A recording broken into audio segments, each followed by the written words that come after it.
మీ ఇంట్లో మొదటి కోటీశ్వరుడు మీరే అవ్వాలనుకుంటున్నారా? ఈ ఫైనాన్షియల్ వెబినార్ లో ఇప్పుడే జాయిన్ అవ్వండి. హలో నమస్తే viewers, welcome to Suman TV. ప్రస్తుతం మనతో ఉన్నారు ఫినాన్షియల్ ఎక్స్పర్ట్ రామ్మోహన్ నమిలే గారు. మా సార్తో మాట్లాడదాం. నమస్తే సార్. నమస్తే అమ్మా. Naveena, how are you? Fine sir, మీరు ఎలా ఉన్నారు సార్? ఫైన్ అమ్మా. సార్, మరి ఒక డిఫరెంట్ క్వశ్చన్తో మీ ముందుకు వచ్చాను ఈరోజు. సార్, అప్పు చేసి కోటీశ్వర్లు అవ్వడం ఎలా అంటే మీరు టిప్స్ ఏం చెప్తారు? అప్పు చేయడము కొంతమందికి సరదా, కొంతమందికి ఛాలెంజ్. కానీ అప్పు ఎందుకు చేయాలి, ఎప్పుడు చేయాలి అనేటువంటి వివేకం ఉండాలి మనిషికి. బేసిక్గా మనుషులకి విచక్షణ, వివేకము. విచక్షణ అంటే డిస్క్రిమినేషన్ బిట్వీన్ టూ థింగ్స్లో ఏది మంచిది అనేది విచక్షణ. వివేకము అప్లై చేసి విచక్షణలోంచి we will be able to get the right thing. రెండు మార్గాలు ఉన్నాయి సంపాదనకి. పర్టికులర్లీ మేల్స్ మ్యారేజ్ అయిన తర్వాత వాళ్ళ ఫ్యామిలీ రెస్పాన్సిబిలిటీ ఫైనాన్షియల్గా జెంట్స్ అవుతుంది ప్రధానంగా. Though wives are also getting income by getting employed, but basically it is his responsibility. రెండే ఆప్షన్స్. ఒకటి ఉద్యోగం చేయడము. మనకి తెలుగులో సామెత ఉంది, ఒకరి మోచే తెక్కింది నీళ్లు నేను తాగా అనేసి. తాగేవాడు ఉద్యోగి. ఎంత పెద్ద జీతమైనా రానివ్వండి, నెలకి 1,00,000, 2 లక్షలు, 3 లక్షలు వచ్చినా కూడా అల్టిమేట్గా he is having a master.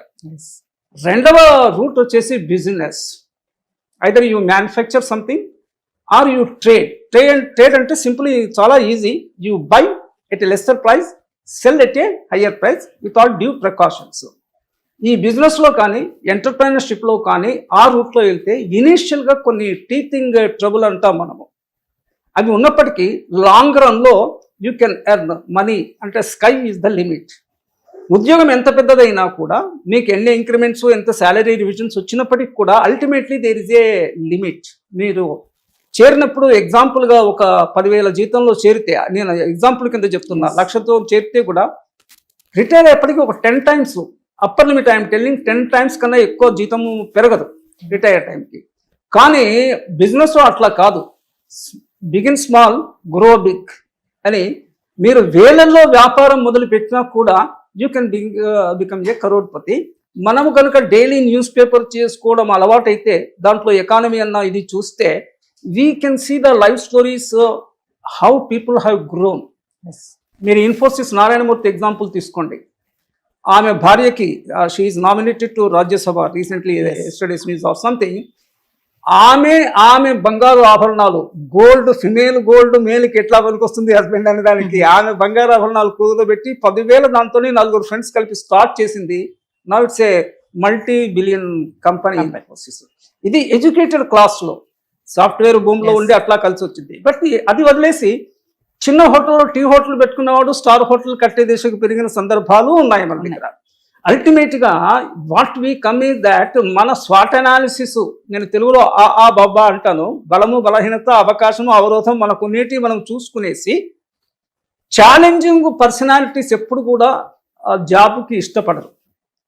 They go for a business or a self employment or something they want to do on their own. Opportunities galore. అయితే అప్పు చేయడానికి 2 ఉండాలమ్మా.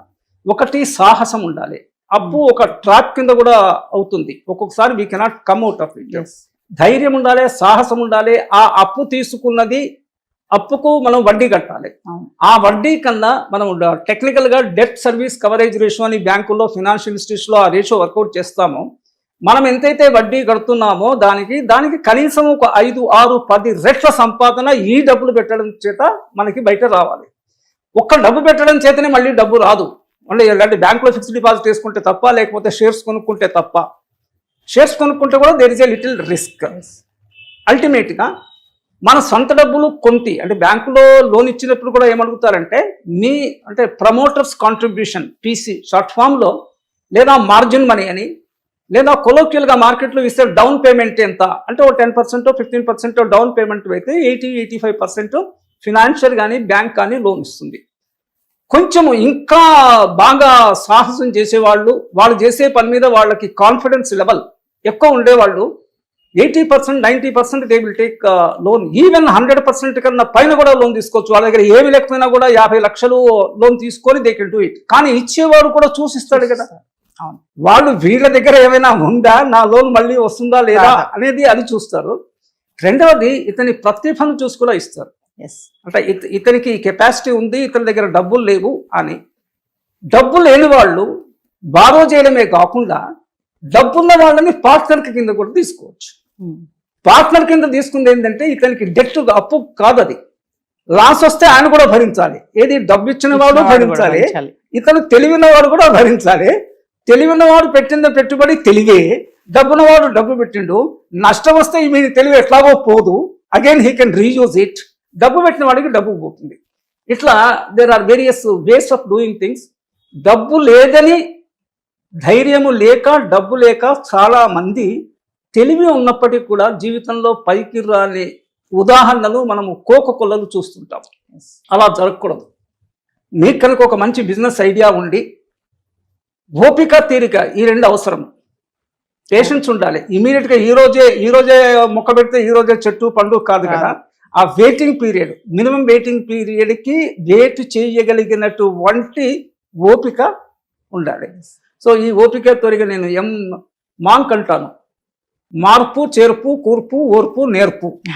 నేర్పు ఉండాలి, ఓపిక, ఓర్పు ఉండాలి, చాకచక్యం ఉండాలి. ఇవన్నీ ఉంటే అప్పు చేయడం తప్పేమీ కాదమ్మా. కానీ రైట్ పర్పస్కి చేయాలి. మళ్ళీ తిరిగి ఇవ్వాలి. కొంచెం లేట్ అయినా కూడా వేరే వాళ్ళని ఒప్పించే సామర్థ్యం కూడా ఉండాలి. కొంచెం లేట్ అయింది, అన్న వాయిదాకి ఇవ్వలేదు, 1 yearకి ఇస్తామను 1.5 year అవుతా ఉంది. సో ఇన్ ప్రిన్సిపల్ అప్పు చేసి కోటీశ్వరులు కావచ్చు. ₹1,00,00,000 ఈ రోజుల్లో పెద్ద వాల్యూయే లేదు అని అడిగితే. కోటి ఒక మంచి ఇల్లు ఉంటే, ఒక రీజనబుల్ ఉంటే కోటి వాల్యూ ఉంది. సార్ ఒక విషయం చెప్పండి, మీరు ఇందాక వడ్డీ అన్నారు కదా, అప్పుకి వడ్డీకి డిఫరెన్షియేషన్ ఏంటి సార్? అప్పు ఏమో ప్రిన్సిపల్ అమౌంట్. ఆ అప్పు తీసుకున్న దానికి మనం ఇంట్లో ఉంటే కిరాయి ఎట్లయితే కడతామో, ఏదైనా అద్దెంట్లో ఉన్నప్పుడు అప్పు తీసుకున్న దానికి ప్రతి ఫలంగా ఇంట్రెస్ట్ పే చేయాల్సి వస్తుంది. అప్పేమో ప్రిన్సిపల్ అమౌంట్. నేను 50 లక్షలు అప్పు తీసుకున్నాను, నెలకి 50,000 నేను పే చేసేది ఏది రిపేమెంట్ కాకుండా ఇంట్రెస్ట్ రూపంలో పే చేసేది వడ్డీ అమ్మ. వడ్డీ అంటాము, తెలంగాణ భాషలో మిత్తి అంటారు. మిత్తి, వడ్డీ, వాట్ ఎవర్. సో ఫైనల్ గా చెప్పండి సార్, ఇప్పుడు మనం అనుకున్నాం కదా కాన్సెప్ట్, అప్పు చేసి కోటీశ్వర్లు అవ్వడం ఎలా అనేది అవ్వచ్చు. సో ఫైనల్ గా ఏం చెప్తారు మీరు దానికి? చాలా మంది వడ్డీ వ్యాపారం కూడా చేస్తా ఉంటారు. అంటే మన దగ్గర డబ్బులు సమ్ అమౌంట్ ఉందనుకోండి, వాటి పెట్టి ఒక సైట్ గానీ ఏదైనా కొనడానికి సరిపోవట్లేదు, బట్ డబ్బులు మరి వేస్ట్ అయిపోతాయి ఇంట్లో ఉంటే అని చెప్పి వడ్డీకి ఇవ్వడానికి కూడా చూస్తూ ఉంటారు, ఇలా అప్పు ఇవ్వడానికి కూడా చూస్తూ ఉంటారు. సో ఫైనల్ గా ఏం చెప్తారా? వడ్డీ ఇచ్చే వాళ్ళకి కూడా ఒక సూచన అమ్మా. ఏదో దొరికాడు కదా తేలిగ్గా వాడికి అవసరం మనం తీసుకునే వాడికి అనేసి నెలకి మార్కెట్లో ₹4 వడ్డీ అంటారు. అంటే బ్యాంకు భాషలో 48% పర్ యానం. నెలకి 4 అంటే 12 4 48. ₹8 వడ్డీకి ఇచ్చేవాళ్ళు ఉంటున్నారు. వాట్ విసే కాబులి వాళ్ళ వడ్డీ అనేసి మనం అంటుంటాం. అంత హయ్యర్ ఇంట్రెస్ట్కి ఇవ్వడం అనేది అదొక పాపం. కానీ బ్యాంకులో పెడితే మీకు అంత వడ్డీ రాదు. ఎవరు డబ్బులు ఉన్న వాళ్ళ సంగతి చెప్తున్నాను. నీకు నమ్మకం ఉండి ఔత్సాహిక పారిశ్రామికవేత్తల్ని, మీకు వాళ్ళ ప్రతిభ మీద నమ్మకం ఉండి, వాళ్ళు మీకు కొంత పరిచయం ఉంటే, వాళ్ళ ఎబిలిటీ మీద మీకు విశ్వాసం ఉంటే ₹1 వడ్డీకి ఇవ్వండి. అంటే 12% పర్ యానం. బ్యాంకులో పెడితే మీకు 7% వస్తుంది. దీన్ని కొత్త భాషలో నేను చెప్పాలంటే బిజినెస్ టు బిజినెస్ అనే ఆ కాన్సెప్ట్ ఉంది. బిజినెస్ టు కస్టమర్ అనేసి. అయితే కస్టమర్ టు కస్టమర్. నా దగ్గర డబ్బులు ఉన్నాయి, మీకు అవసరం ఉంది, మధ్యలో నేను బ్యాంకులో పెట్టి నువ్వు బ్యాంకులో లోన్ తీసుకునే బదులు నేను మీకు ఇస్తాను. కానీ మధ్యలో పూచీ లేదు కాబట్టి నేను వెరిఫై చేసుకుంటాను. మీ సామర్థ్యం నాకు తెలియాలి. That is possible. Thank you sir. Suman టీవీలో మీ పర్సనల్ అండ్ బిజినెస్ ప్రమోషన్స్ కోసం కింది నెంబర్కి కాంటాక్ట్ చేయండి.